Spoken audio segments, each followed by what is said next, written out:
Hey, Shalom.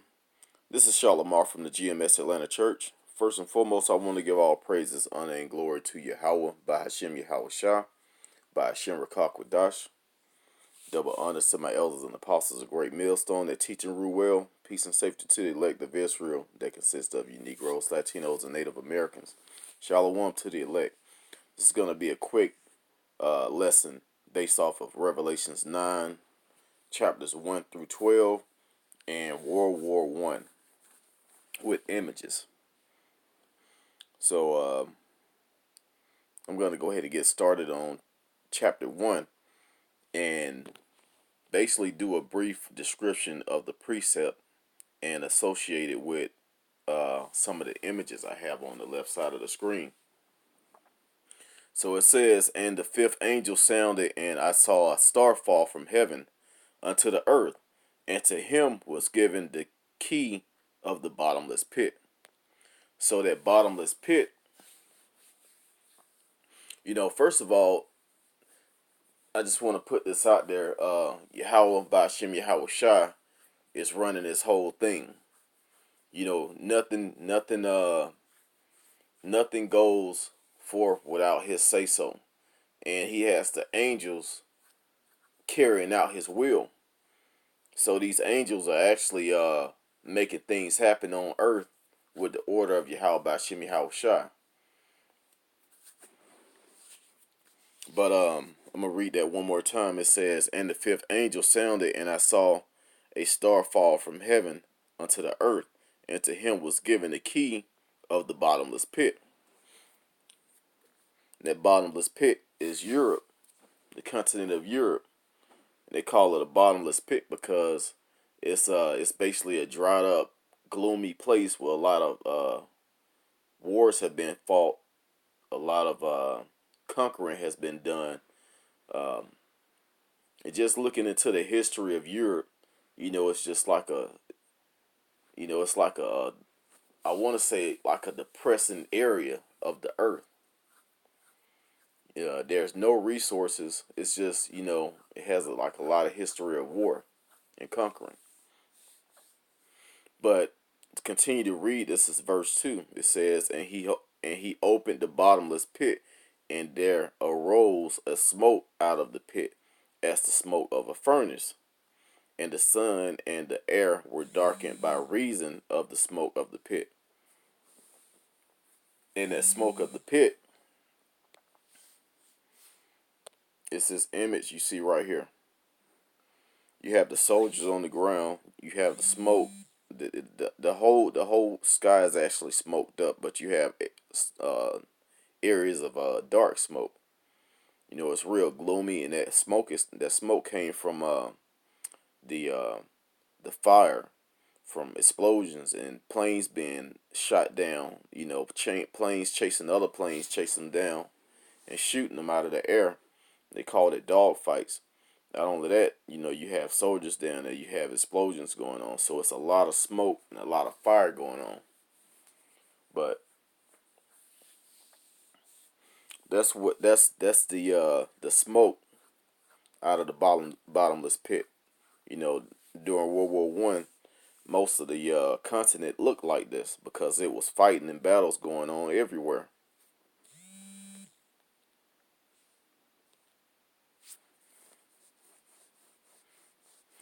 You gotta excuse my phone. I don't actually did this video like 5 times, but my phone has demons on it and it don't want to let me do anything. So I'm in airplane mode and it's still acting up. So you may hear it vibrating, you know, but just excuse my maybe it's time for a new device. But I'm gonna continue on. Um, Satan don't want this lesson to come out, but it's gonna come out anyway. It says, "And there came out of the smoke locusts upon the earth, and unto them was given power, and the scorpions of the earth had, and as the scorpions of the earth have power." I'm gonna read that again. I kind of chopped it up a little bit. It says, "And there came out of the smoke locusts upon the earth, and unto them was given power, as the scorpions of the earth have power." So You look at the locusts. Locusts came out of the smoke, and they had power of scorpions. Now, if you mix this locust with this scorpion, John the Revelator was seeing. He described what he was seeing the best way he could. He didn't know what an airplane was. You know, there were chariots back then, vehicles of the angels of the Lord, but when they appeared, they appeared in orbs like we see now, and flying rolls, or like cigar shape floating images in the skies, in the heavens. But to see these actual weird shaped things with wings on the front and wings on the back and a propeller on the front, making a buzzing sound. He was like, these are like giant locusts, and they got guns on the front of them to make them look like it's a stinger on the front. So the scorpion has, he has his claws, but the main power of the scorpion is the stinger, and it hangs over. It comes from the back and hangs over the front. So whatever he's attacking, he can grab it with his claws and poke it with the stinger.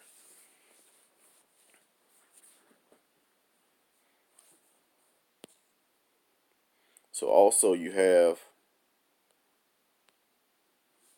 okay, so you have these different type of planes that were following World War I, which was poor. Pictures are kind of poor, but kind of gives you an idea. You have the planes and you have the guns on the front. And these planes were actually designed where the bullets would go through the propellers, not hitting them. So they fire at the speed of the propellers where they won't destroy the propellers on the plane. Just to bring up a couple of more, you got the guns on the plane. You got two men, one flying the plane and one in the back with the gun, where he can shoot backwards. Shooting other planes out of the sky that's following him. He can maneuver around in that little back area. So that gun on the plane was the stinger of the scorpion that looked like a locust. And if you check out these planes, and then you check out the locust here, they kind of look similar. The locust has the little antennas on the front that looks like the propellers. It has the two wings, and it has the two wings on the back, just like these planes.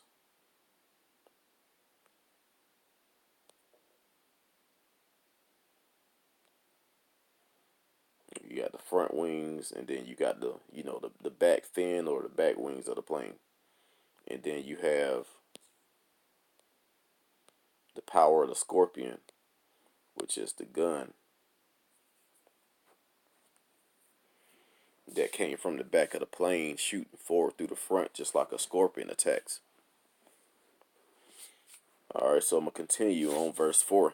It says, "And it was commanded them that they should not hurt the grass of the earth, neither any green thing, neither any tree, but only those men which had not the seal of Yahweh Bashim Yahweh in their foreheads." So the ones that have the seal of the Lord, the Most High, in their foreheads are the Israelites. So they're talking about non-Israelite nations. If you think about the countries that fought in World War One, the Northern Kingdom, the Hispanics, and the Native Americans, they weren't fighting in World War One. It was Europe, United States, mostly Europe. I think Australia was in there. You had all these uh, countries from that area fighting, but South America and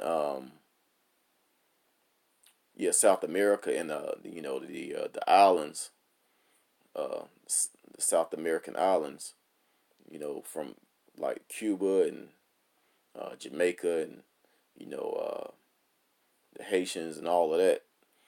The Israelite uh, main Israelite places, they didn't fight. They weren't fighting in this war. So those are the men that has the seal of the Lord. But the ones that didn't have the seal were the ones that was actually hurting each other.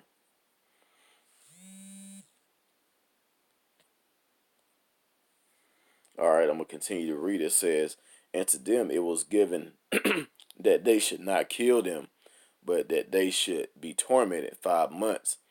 And their torment was as the torment of a scorpion when he striketh the man." So they was those first of all, let's go back. The 5 months is 5 years from 1914 to 1919. World War I started in 1914 and it ended in 1919, exactly 100 years ago.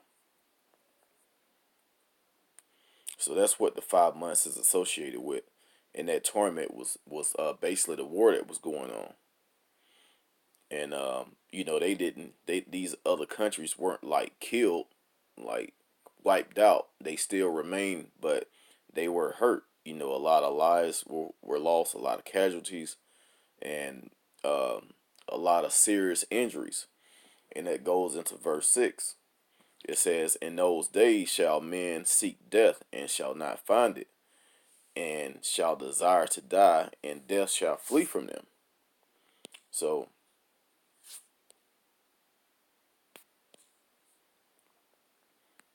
that's talking about this right here. These World War I images, you can look them up. They're kind of gruesome to look at, but that's one.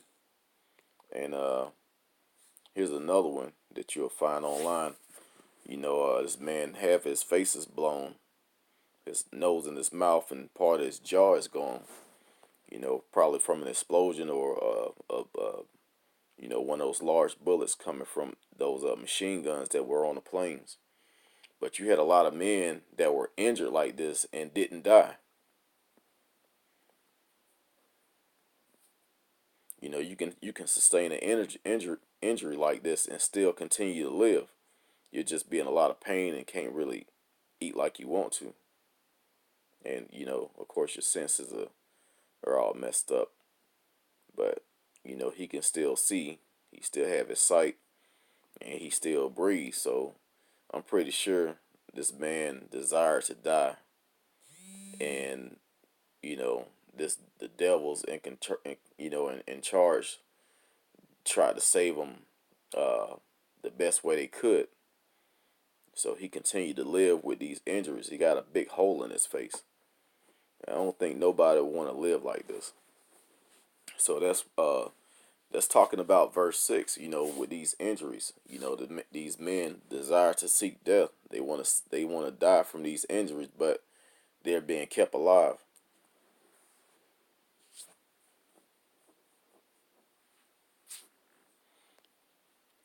Let's go down to verse 7. It says, and the shape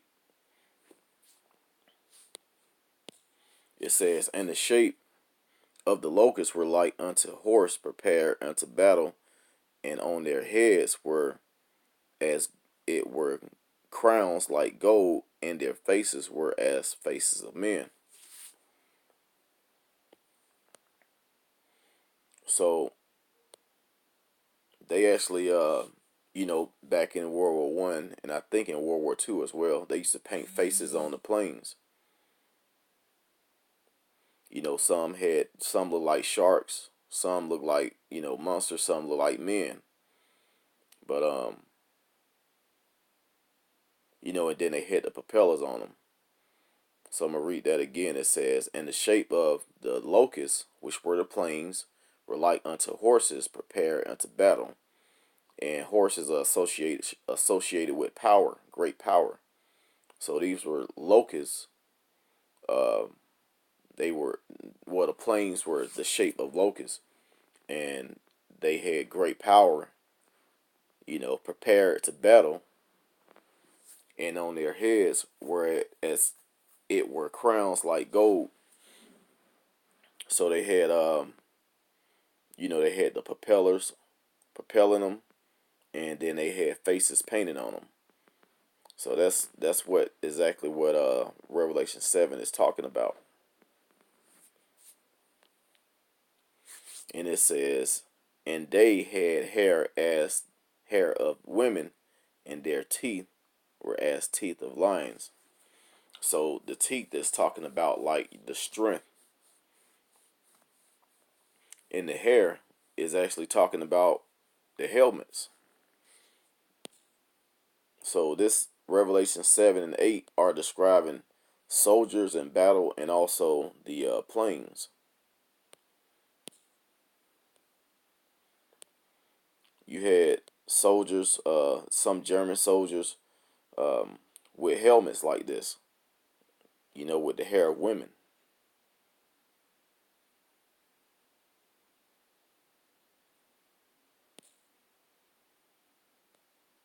There's another one.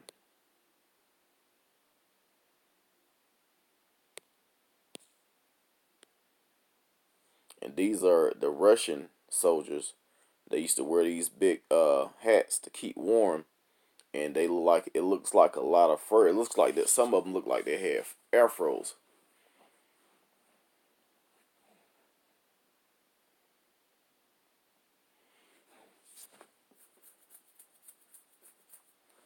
So a lot of Israelites back then, you know, you had Israelites had different textures of hair, but uh, the Judites, which are the so-called Negroes today, has that woolly texture hair. So if you look at this thing, it looks like hair. It looks like wool. And only women walked around with a lot of hair like that. So some of them had these big helmets that look like big froze, like the hair of women.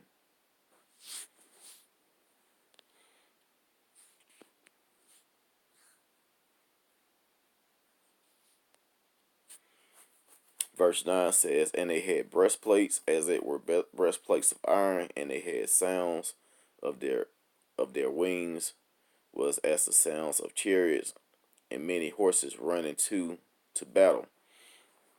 So that's talking about these iron planes, and also some of the soldiers actually had armor on,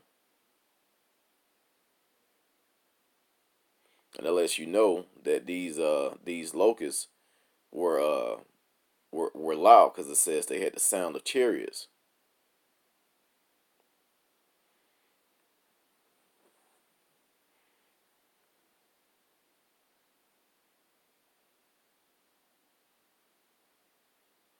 So when you think of the sound of a chariot, just think of back in the ancient days when they had the horse pulling the chariot. Um, you have the stomping of the horse, and then you have the wheels, and then you have the rattling of the chariot. So that those things made a lot of noise when they run up, and that's where the vehicles that were used in World War I. That's what is described in verse 9 right here. So I'm gonna continue to verse 10. It says, and they had tails like unto scorpions, and there were stings in their tails, and their power was to hurt men 5 months. So once again,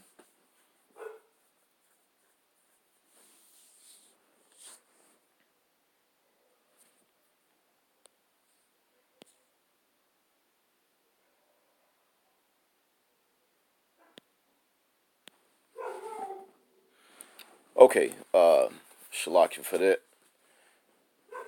I had to pause the video for a second, go take care of something. But yeah, I left off at verse 10. It says, and they had tails like unto scorpions, were and they and there were like stingers in their tails, and their power was to hurt men 5 years. So like I was saying, that 5 years is or it says 5 months. That 5 months was actually the 5 years of World War I. and it's talking about the warplanes again, the Scorpions.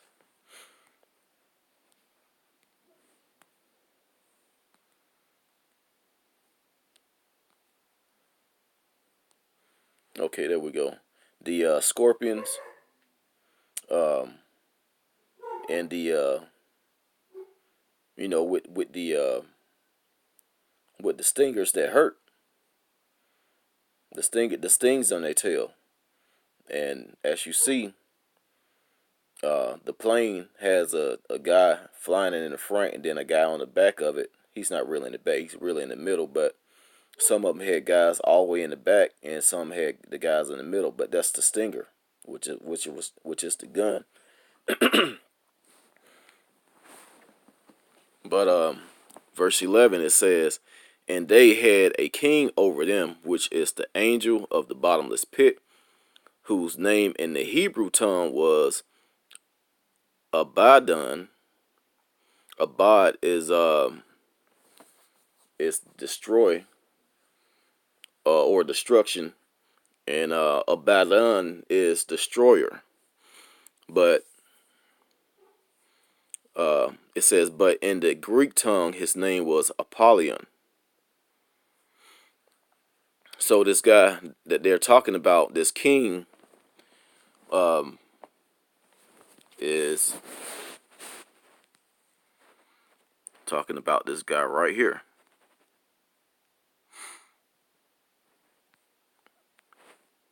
Kaiser Wilhelm II.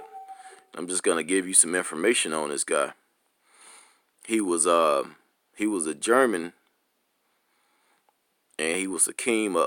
He was a king that reigned from 1888 to 1918, and I'm trying to get to the main topic. He basically pretty much started World War One. But the reason for that is his childhood. See, he grew up in power. As a matter of fact, his grandmother was Queen Victoria, 1818 to 1901. So he grew up in power, but his childhood was so messed up because he while I'm going over him, I'm see if I can find this picture.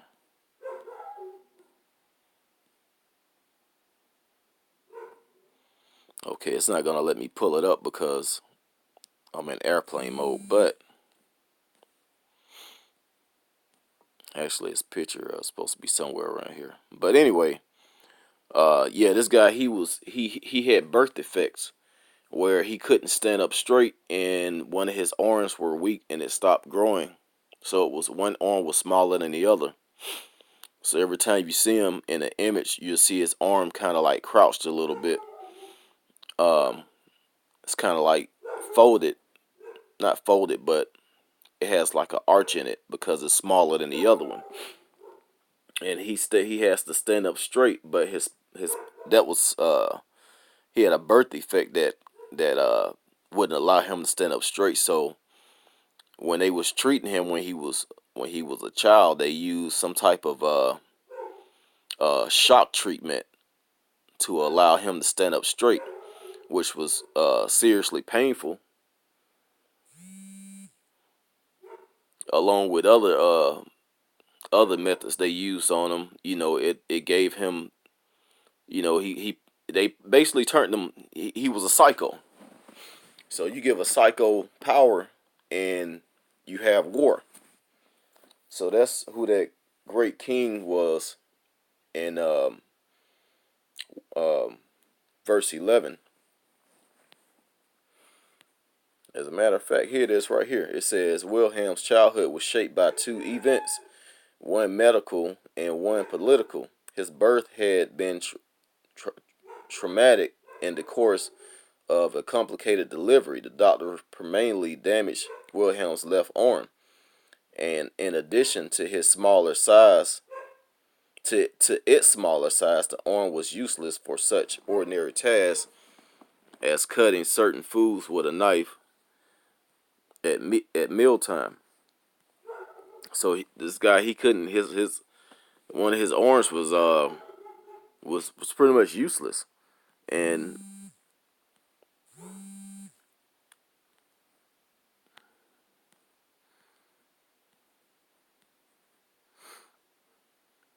but also he they used the electronic shock treatment on him to try and get his back straightened out and other things to work. But all it did was made him turn him into a psychopath. But people didn't say he was a psychopath. But if you basically look him up and see some of the things that he did in his speech that he used, he the speech that he used when he was being interviewed, it was what you would call hate speech. He talked enough to piss off a few countries and basically started World War I. So that's that great king that's talked about in verse 11. I'm gonna go ahead and shorten this video up, even though I have a lot more I want to talk about, but probably do a part 2 of it later on. And verse 12 says, "One woe is past, and behold, there come two woes more after." So that's World War I. That woe means destruction. World War I was talked about from verse 9. I'm sorry, Shalakia, verse 1 through 12. So now you have 1 through 11, and then you have World War II and World War III, which World War III is already pretty much started. The only thing that hasn't happened is the nukes, and they're gearing up for that right now. So I'm gonna go ahead and end it there. I hope this lesson was edifying. I want to say shalom to the elect, double honors to my elders and apostles, a great millstone that taught us His truth, and call halal Yahweh by Shemi Hawashai. Lord's willing, to next time, shalom.